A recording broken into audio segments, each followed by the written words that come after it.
Chilling tales for dark nights.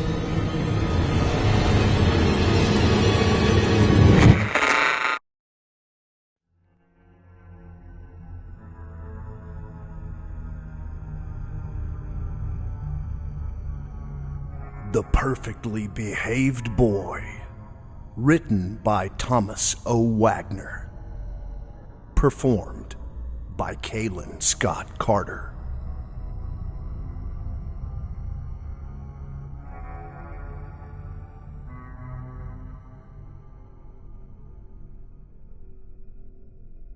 There once was a very well-behaved 8-year-old boy named Miles. He did all the things that good children are supposed to do, nearly all the time. He ate all his vegetables, unless they were carrots. He completed all of his school assignments, except for that one time he forgot to finish his homework. He was always nice to his friends, unless you count that one time when he yelled at his schoolmate Tony. And he never spoke back to his parents or got mad at them, with very rare exceptions. Yes, he was nearly perfect, and he was a joy for his parents to raise almost all the time. That boy existed more than 30 years ago, and in a matter of speaking, he still exists. That boy? He's me, and he will always be part of who I am. I can remember every transgression I made as a child, not only because there were so few of them, but because they ended up shaping my life in a way you could never imagine. Of all my misdeeds, the one that stands out most vividly is the very last time I yelled at my parents. The funny thing is, even though I can remember being mad and I can remember every word I said, I don't recall exactly why I was upset. When I try to think of the reason, it's like looking at a blank sheet of paper in my mind. I can tell you that it wasn't anything that my adult self would find consequential, but I know it felt important at the time. It was 2 days before Christmas, and the words I spoke felt foreign as they came out of my mouth, probably because I'd never said anything quite like it before. "Go away! I don't want you to be here anymore! I don't want you to talk to me ever again!" I could see the hurt in my parents' eyes as I unleashed my tirade towards them. Even now, I'm surprised at what a profound effect the words from my 8-year-old self had on them. Their dismay was mixed with obvious shock upon hearing me lash out. My mother had a look on her face that was confused, sad, and angry all at the same time. My father was harder to read, but I knew he wasn't happy. Sadly, the looks on their faces are among the last memories I have of my parents. Their distraught scowls are burned in my mind. 2 visages that are now a permanent part of my psyche. By the time Christmas Eve came around, all had been forgiven. Whatever the issue had been, it was resolved. My mother cooked a special ham dinner, and we had a roaring fire going. The house was warm and extra comfortable, and in the hours after dinner, I sat and sipped from a mug of hot cocoa with peppermint. I no longer believed in Santa Claus, but that didn't stop me from feeling a natural Yuletide excitement. I fell asleep that night staring at the dazzling lights and shining ornaments that clung to our Christmas tree. I vaguely remember my father carrying me to my bedroom and giving me a little kiss on my forehead. I awoke later that night to the feeling of someone poking their finger into my back. "Wake up, kid." It was a voice I'd never heard before. A man's voice, with a slight drawl. My eyes opened widely as I instinctively rolled out of bed in an outright panic. I fell to the floor and screamed for my father. I was trapped in a corner of my bedroom. I could see the man's silhouetted figure looming clearly in front of me. A small red glow came from a cigarette in his hand. I froze in fear of this stranger who had invaded my home. The man spoke to me again. "Quiet down. He can't hear you right now anyhow." He put his cigarette to his lips and inhaled deeply. As he did, his face illuminated by the red glow, and I could see his deep-set eyes, his dirty fingers, and his long black hair. But kid, I can hear you. I can hear you better than anyone in ways you can't understand. He pointed at the side of his forehead as he spoke. I didn't reply, but even through my fear, I couldn't help but wonder who the man was. He nodded, as if he knew exactly what I was thinking. So, you'd like to know who I am? Well, I'm the guy who's tuned into your mind. I'm the guy that's been around for a long time, and most importantly, I'm the guy who gives kids what they ask for. He looked straight into my eyes, invading my mind and reading my thoughts. No, kid, I ain't Santa.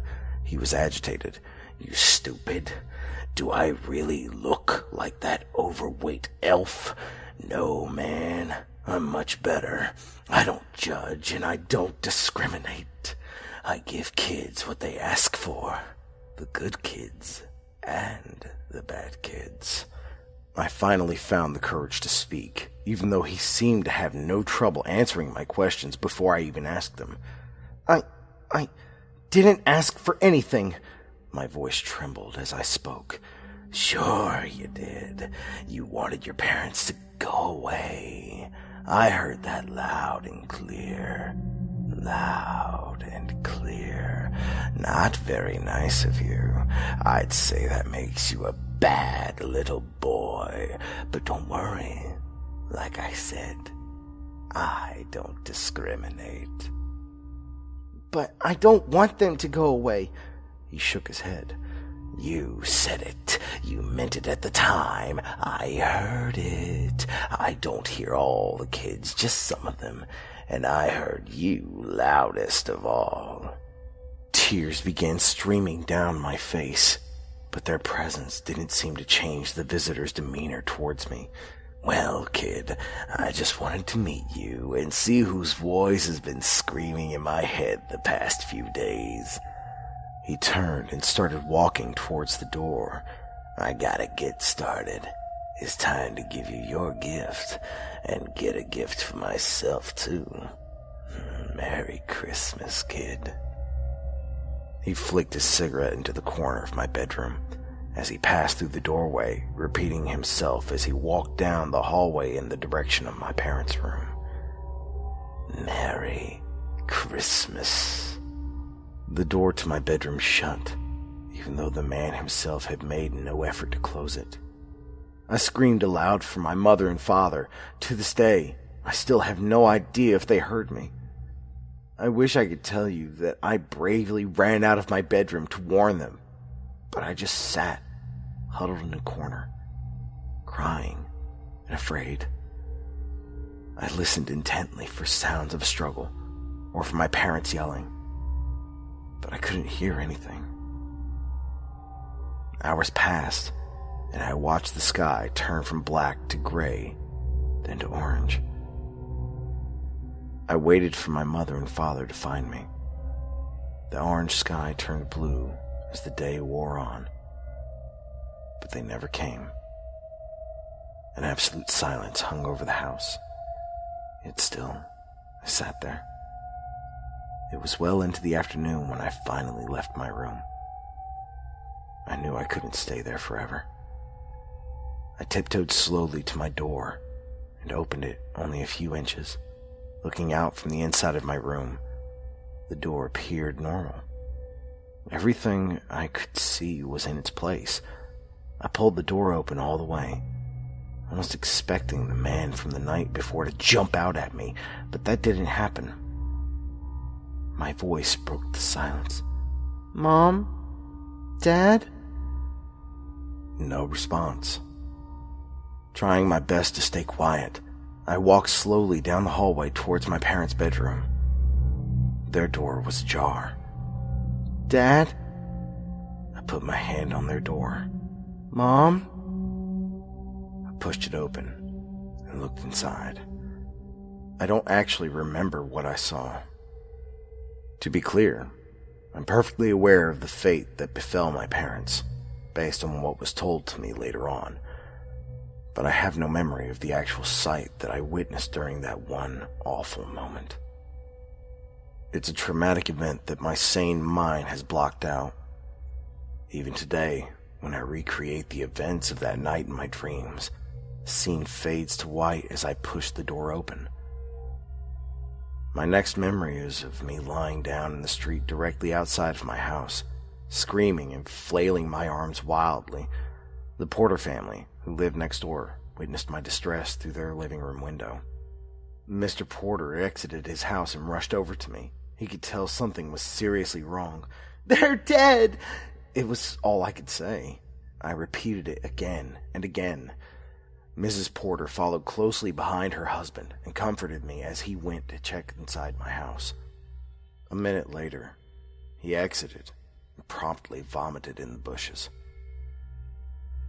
Nobody ever told me the whole story of what they found in that bedroom, at least not directly. It was explained to me that a very bad person had broken into my house and murdered my parents, even though I already knew as much. What was held back from me at the time was the fact that they had been decapitated. The cuts were clean, almost surgical. Both bodies were laying on the bed as if they'd been asleep when it happened. The worst part was that their heads were missing, not to be found anywhere. Their bodies were sliced open. The strange symbols were drawn on the wall in blood. Other than the carnage itself, absolutely no physical evidence was discovered at the scene. Not one fingerprint, stray hair, or footprint was left behind. Nothing.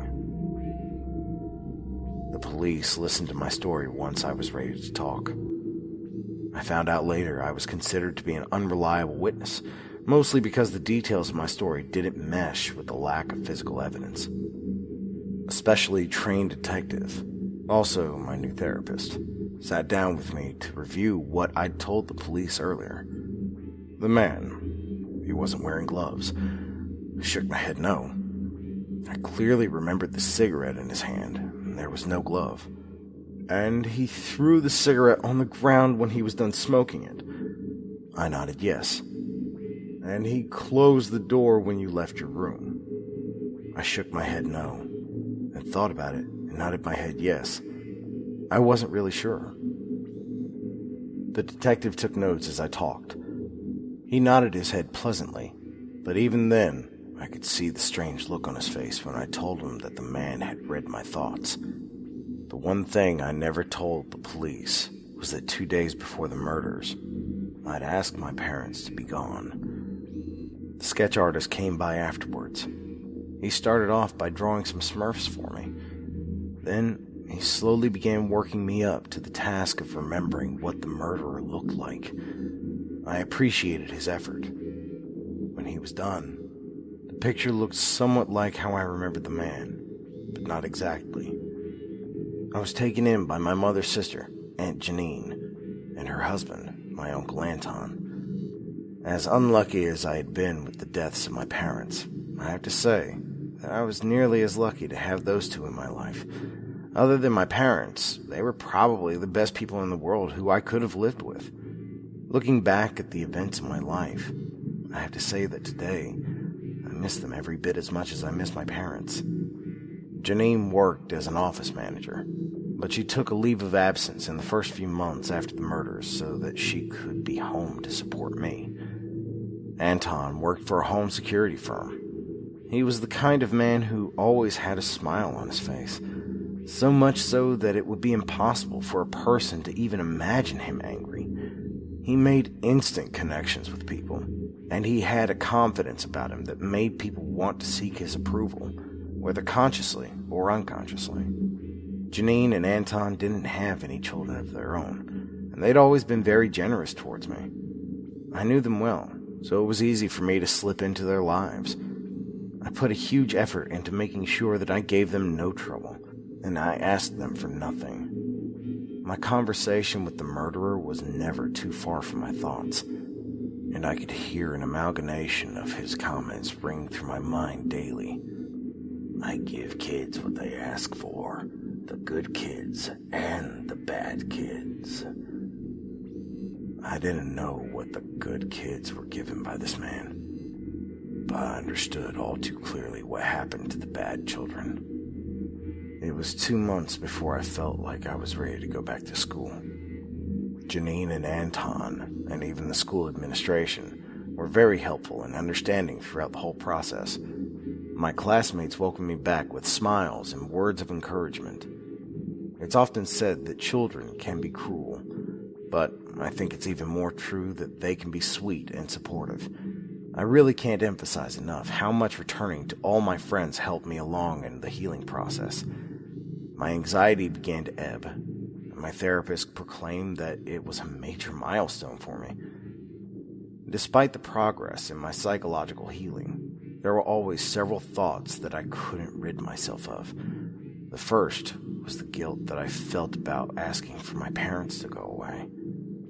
I knew full well that the murder of my parents was in no way my fault, but there was always that nagging voice that wouldn't let it drop. I'd ask for them to be taken away, and that's exactly what had happened. The second thought was that the murderer would return again the following Christmas.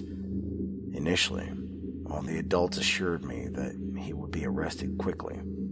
Then, when that didn't happen, I was promised that there was no way he could ever get his hands on me, and that I was safe. I made sure that I was never left alone, and when Janine went back to work, she only did so part-time, so that she could pick me up when school let out. I also had difficulty with the more unbelievable aspects of what happened that night.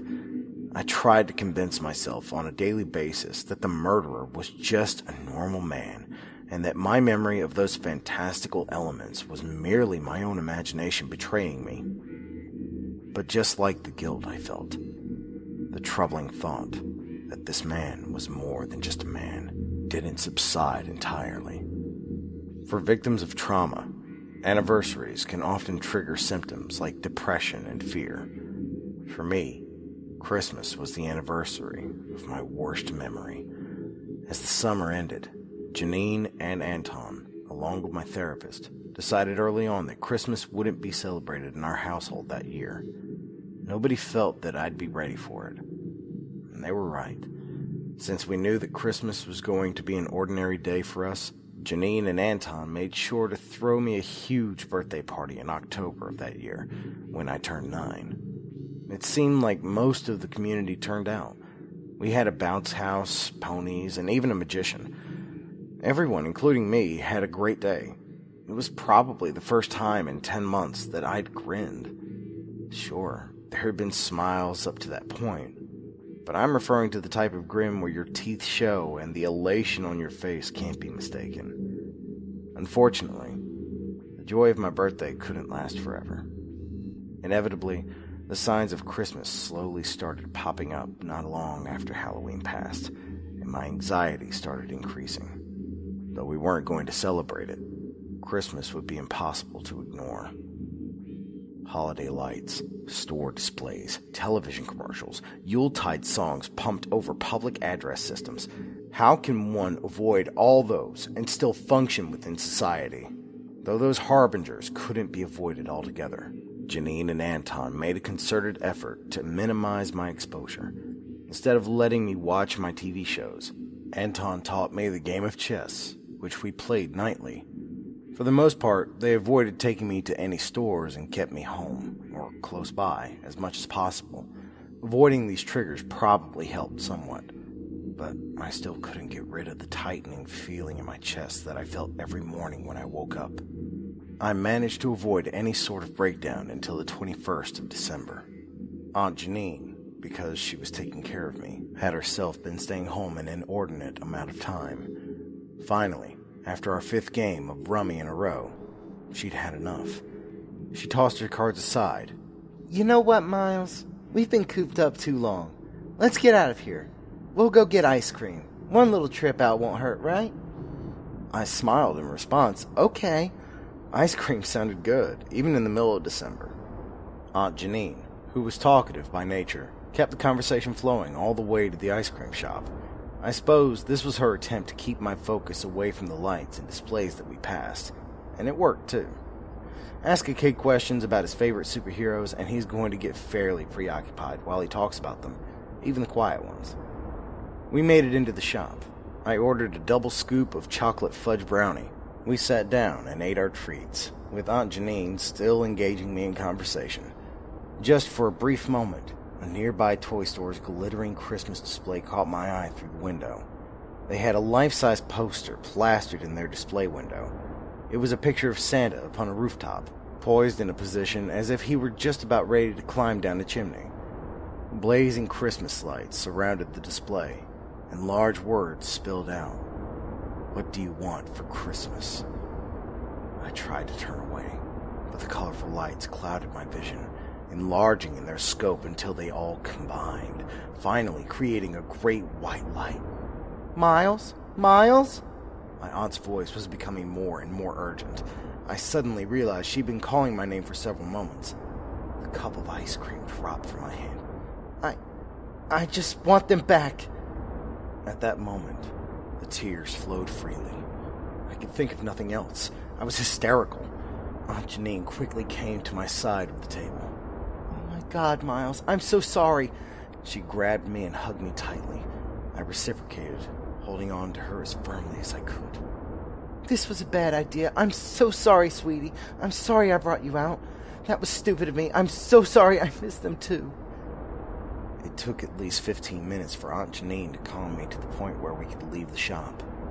We left our unfinished ice creams behind. No other incidents happened in the next couple of days, and my interactions with Anton and Janine helped distract me. Finally, it was Christmas Eve. I was quiet all day long, even more so than usual. Anton noticed and had a talk with me after dinner. "You okay, buddy?" I nodded my head yes. Despite my assurance that I was okay, he could tell I wasn't. He knew almost exactly what was on my mind. "Come here, Miles. Let me show you a few things." I followed him to the living room window where he moved the curtains aside. "See these windows?" He slapped his hand on the pane to show me how solid it was. "This is the strongest window that they make for residences. My company installed these. They're unbreakable, and there's no way someone can open them from outside." I stared at the window, while on the other side, blackness enveloped the house. He took me over to the door. "See how strong this is? It would take a tank to knock this door down. The back door too, and there's no way in." He led me over to the alarm control panel that was on the wall. "This is the best system that they make. I installed it myself." He kneeled down to my level. "Miles, you're safe here. Nobody, and I mean nobody, can get in here unless we let them in." He glanced to the side with his eyes. "And don't tell your aunt I showed you this." He moved his coat aside so that I could see the holstered pistol he was wearing. "Just some added protection, but I won't even need this." I nodded, feeling a little bit safer, but not completely. I still worried, not only for myself, but for Janine and Anton as well. Bedtime approached, and Aunt Janine, with the insight usually reserved for long-time mothers, knew the one thing that might make the night a little easier for me. "Miles, do you want to sleep in our room tonight?" she asked. "Yes." I smiled and nodded at the invitation. We would all be able to look out for each other.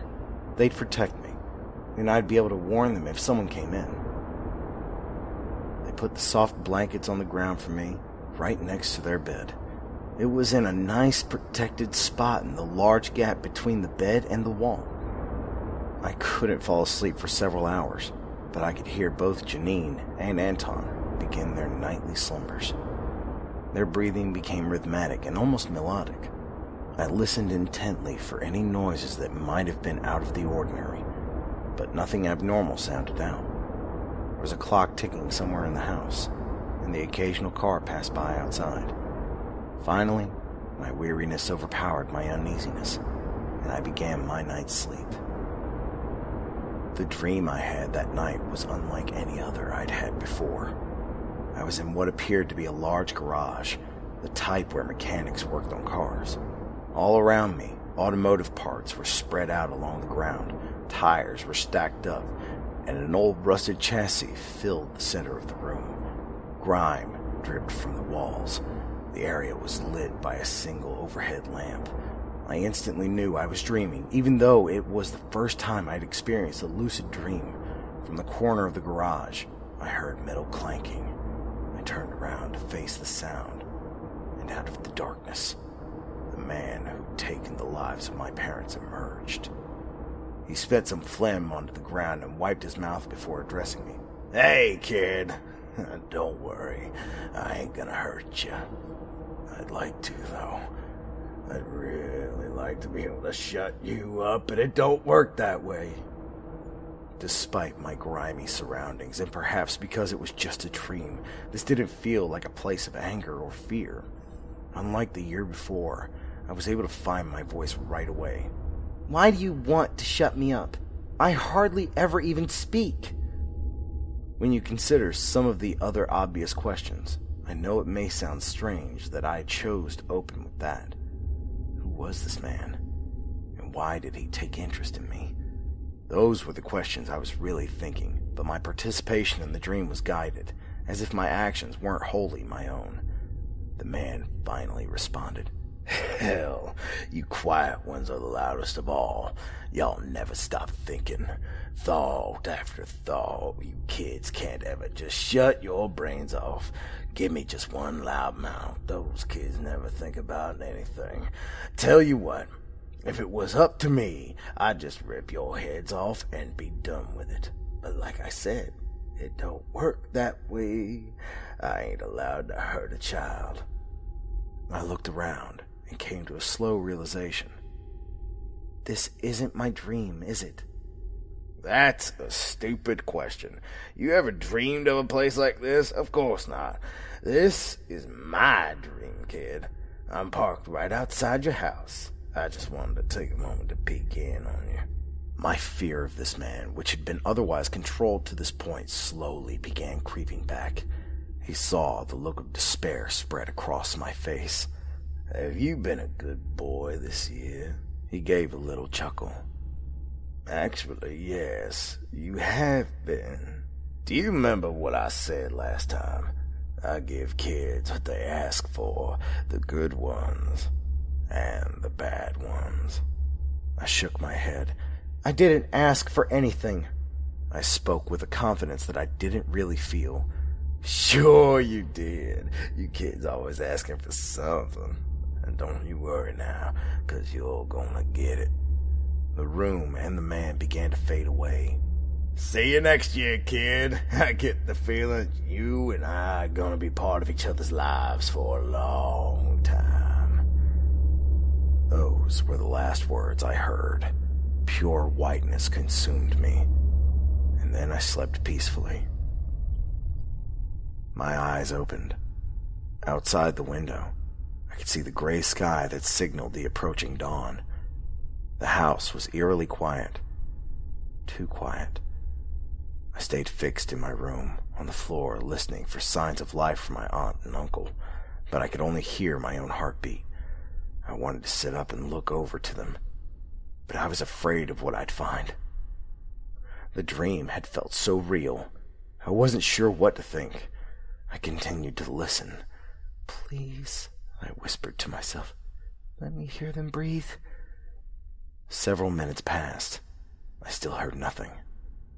Tears began streaming down my face, and my pillow became wet. I knew deep inside that eventually I would have to look and see if they were okay. I couldn't lie on the floor all day, but my gut instinct told me that I didn't want to witness what was up there. Drawing upon my deepest strengths, I put my hands over my eyes and sat up. Slowly, I moved a single finger away from my teary eye.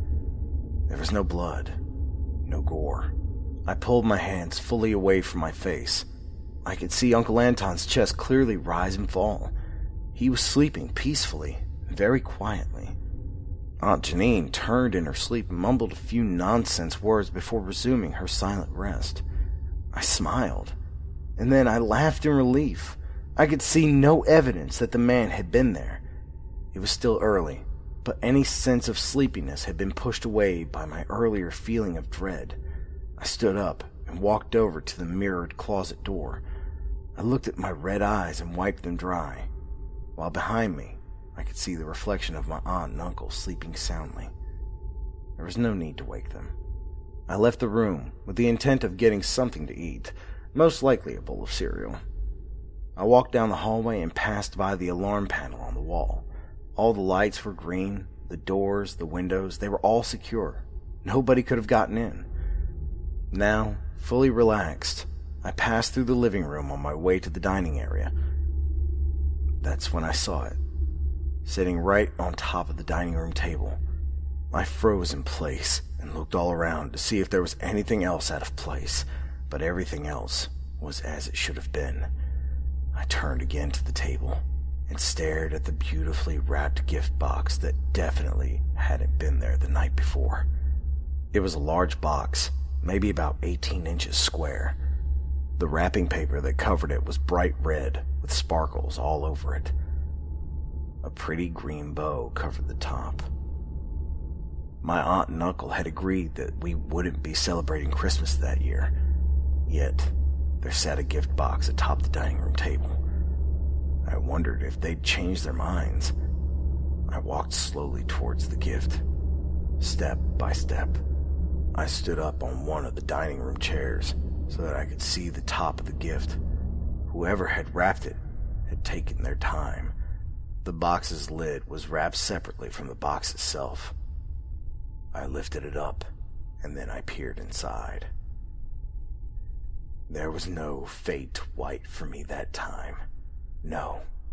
I saw exactly what was in the box, and simultaneously, 3 truths occurred to me. The first truth was that the man had been in my house. Despite all the security measures, he'd gotten in and out without raising a single alarm. The second truth was that the man had been right.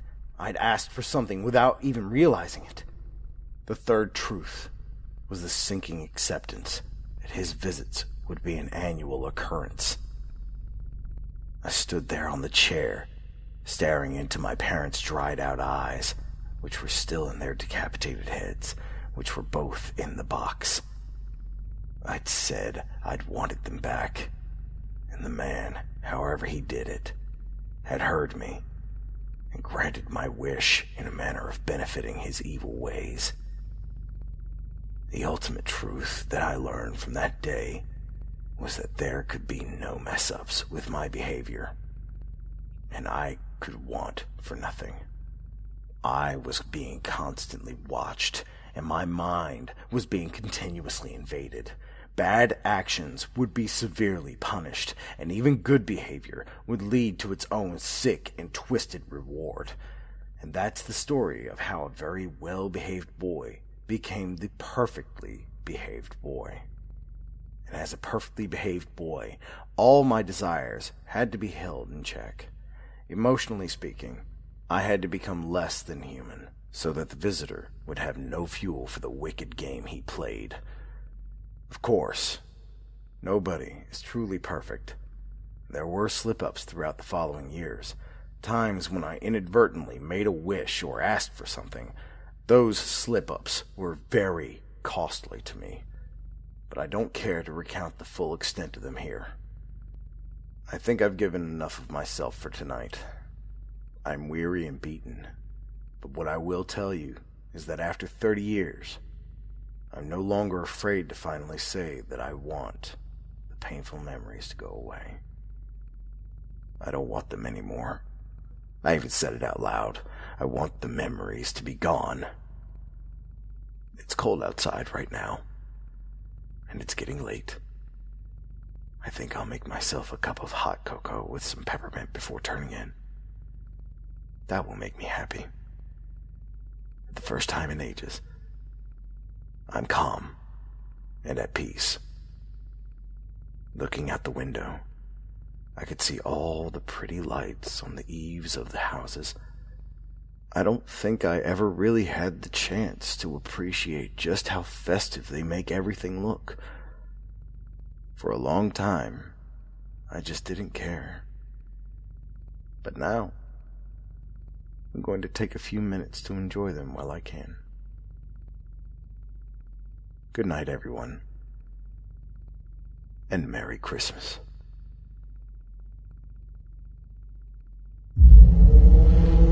Chilling tales for dark nights.